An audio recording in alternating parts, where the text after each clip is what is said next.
We are right at the corner of 5th and Robinson, where the Alfred P. Murrah building experienced the blast. Like so many buildings in downtown, the blast at 902 on April 19, 1995 shook the foundations of First Church, Oklahoma City, leaving damage, debris, and devastation. This is the first Sunday in 106 years that a service hadn't been held on that corner. And it's quite emotional for me. The bomb blast broke all the stained glass, and all the pews, you can see the pews had stained glass from the ceilings and the walls on the pews. It was only 1998 that our congregation was able to worship in this sanctuary again. The place of worship turned into a makeshift morgue following the tragedy that claimed so many lives.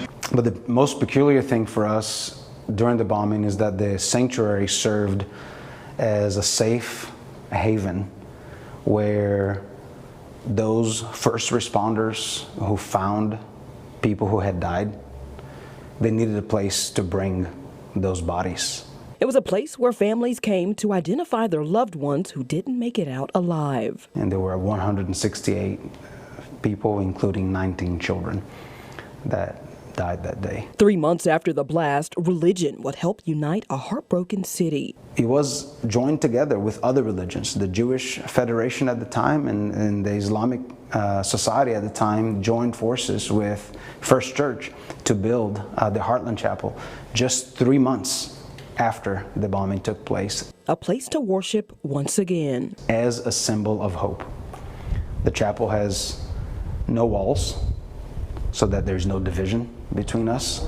It does have a roof, but it also has multiple symbolisms of the Alfred P. Murrah building. In the days following the bombing, the lead pastor at the time stumbled across something some might describe as a heart-stopping moment. And as they were beginning to gather the stained glass, the pastor at the time, his name is Nick Harris, he was walking and he found a piece of stained glass that had the face of Jesus in it.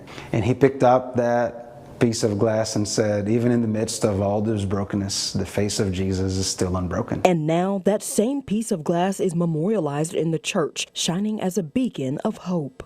So we decided to build the stained glass that is here behind me with this powerful message of the hope we have in Christ.